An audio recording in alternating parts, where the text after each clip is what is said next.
mà chúng tôi sẽ nói lên ngay sau đây là thí sinh đã đạt giải ảnh. Không sáu.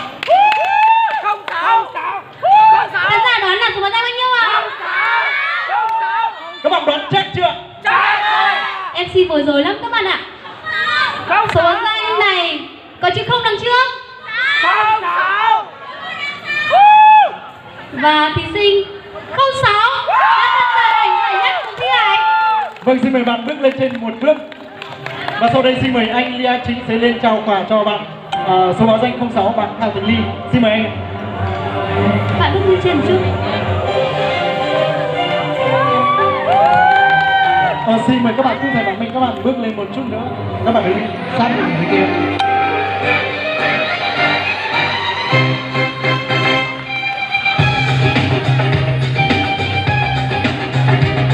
Một tràng pháo tay nữa cho bạn nữ xinh đẹp của chúng ta được không ạ?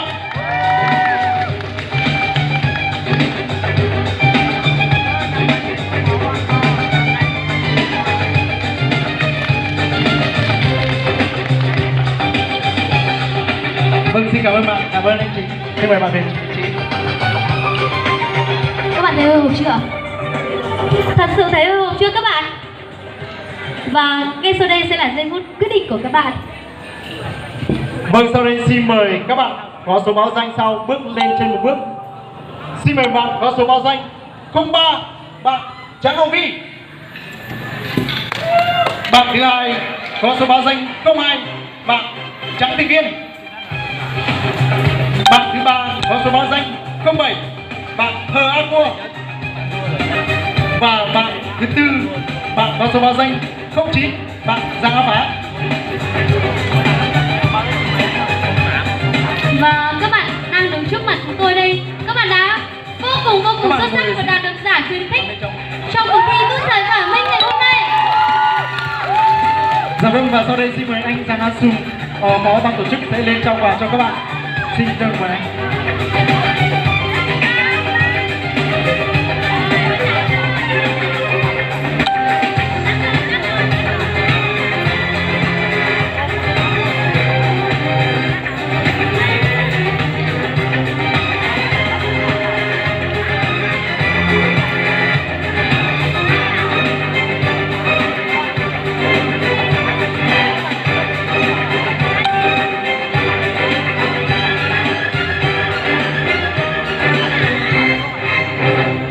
Vâng, xin cảm ơn anh Sùng.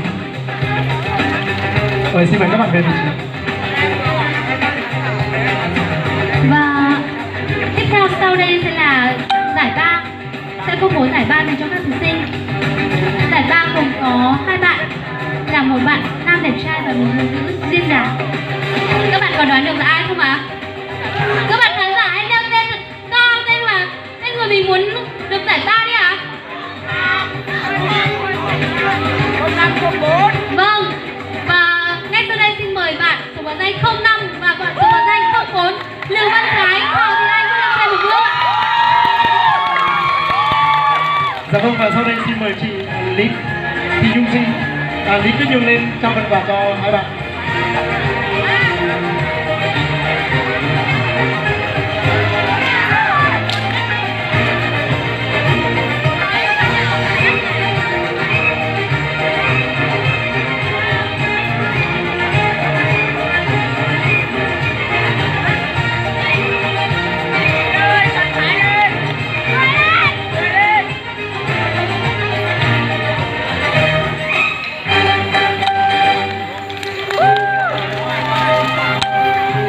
Vâng, xin được cảm ơn chị Nhung.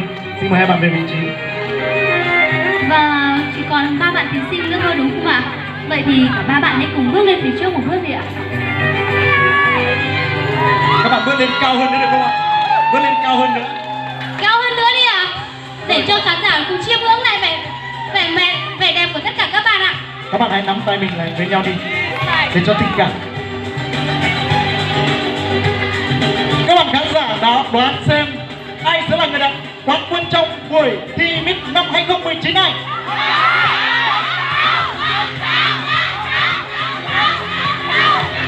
Dạ vâng. Số báo danh 06 hay 01 hay là 08 đấy ạ? Dạ vâng, người đạt quán quân Miss năm 2019 là bạn có số báo danh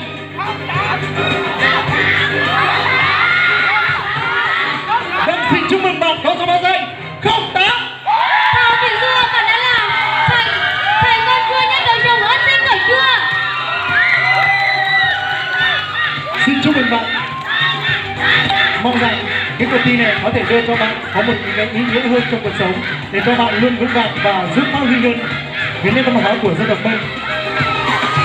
Và sau đây xin mời anh Hàng A Chua sẽ lên trao phần quà này cho cả ba bạn luôn. Vâng, xin mời anh. Vâng, xin mời bạn thành con chua trồng ớt xinh cởi chua, bạn sẽ tiến lên phía trước một bước ạ. Một tràng pháo tay nữa, cổ vũ cho bạn được không ạ? Các bạn hãy cùng ngắm nhìn lại điểm con chua trồng ớt xinh cởi chua.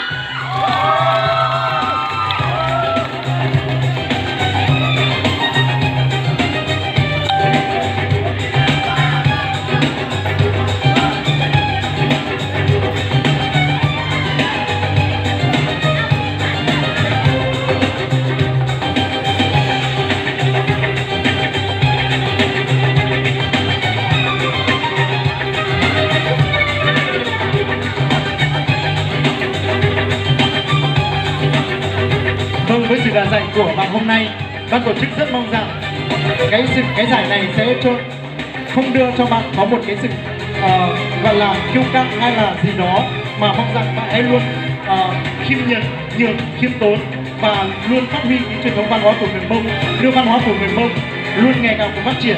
Như bạn đã nói, đó là dù chỉ là một việc hay là một chút thôi, thì điều đó cũng sẽ đưa lại văn hóa của Mông ngày càng phát triển.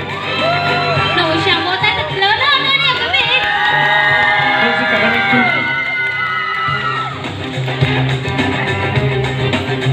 Dạ vâng, và sau đây xin mời anh Giang AB sẽ lên trao giải nhì cho hai bạn còn lại.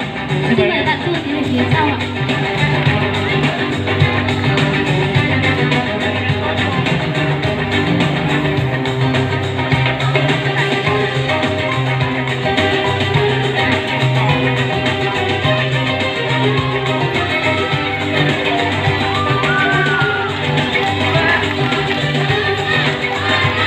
Các bạn cho một tràng pháo tay thật lớn, thật dài dành cho các bạn.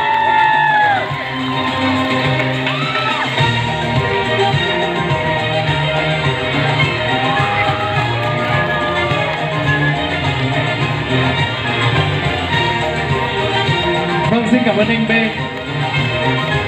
Xin cảm ơn tất cả mọi người. Xin cảm ơn các bạn tôi thầy bạn Minh. Xin cảm ơn các bạn đã luôn tự tin.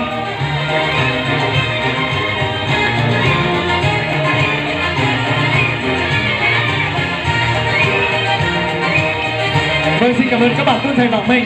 Mong rằng những cuộc thi này sẽ đưa cho các bạn một sự tự tin hơn nữa, để cho các bạn dù đi đâu nữa các bạn vẫn luôn tự tin và tự hào rằng mình là người Mông, mình là người dân tộc Mông, mình có nét đặc sắc văn hóa riêng của dân tộc mình, và mình ngày càng các bạn nhận thấy được rằng chúng ta